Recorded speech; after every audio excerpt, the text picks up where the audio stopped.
Check the price of oil. How about this? We were at $45 earlier, well, we've struggled back to $46.34, but that's still down another 4%. All this, of course, is good news for drivers because it's driving the price of gas down. National average is $2.13. Here's the important news for most people.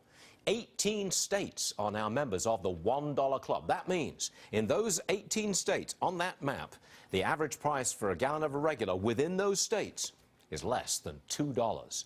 Don't get too excited, however. Democrats and even some Republicans in the Senate are pushing to increase the federal gas tax, which would raise the price of gas all over again. Congressman Marsha Blackburn, Republican from Tennessee, is here. You're a Republican. Yes, I am. How do you feel about Republicans in the Senate saying, oh, raise the gas tax? You know, isn't that what happens? People say, raise the tax, it's a quick fix.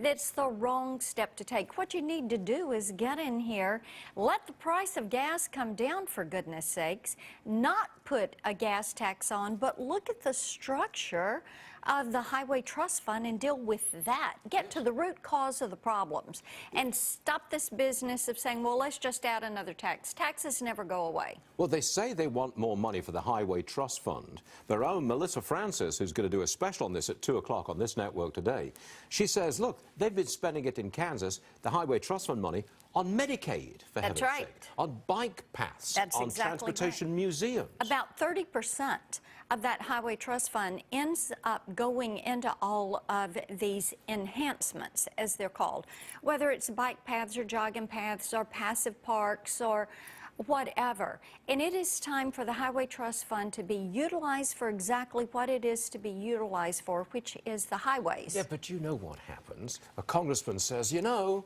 it would be nice if we were to have a transportation museum in my congressional district. Give me the money. It's time for that to stop. But it never does really stop, does it? Well, but there are some of us there that are committed to making this stop. And last week I filed again my 1% across the board cut. Yeah. Bills so that we can begin to get in there and make some of these rescissions. You've got to do it. Okay. Now, the president, he went to your state. He went to Tennessee to announce 2 years free community college. In fact, you've already got a system in your own state of really heavily subsidizing community college. And it doesn't cost the taxpayers a dime, is that correct? No, it comes out of lottery funds. And the president is trying to take that premise and federalize it, just like he has tried to federalize student loans and federalize healthcare and federalize the banking industry. And people do not want that. There is no such thing as free healthcare or free education. Somebody is paid. And you know, one of the first comments I had from a constituent is, look, this isn't free college. I'm still paying off my student loans, and now they're saying, hey, we want you to help pay for this. People are not happy about this at all. It's not free. No, it's not free. Is not free. No. But that kind of change and the gas tax hike, they'd have to go through the House.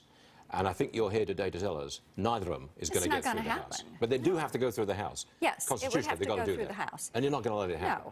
No. I mean, this is not the kind of things that people want to see. President Obama wants to go out here and talk about free college so that he doesn't have to talk about what is happening with immigration, with the terrorist issues, with ISIS, with Paris. And you can't change the conversation in that manner. The American people are focused on those issues. They are offended that he wants to establish more programs that are going to be government giveaways. There is no such thing as free.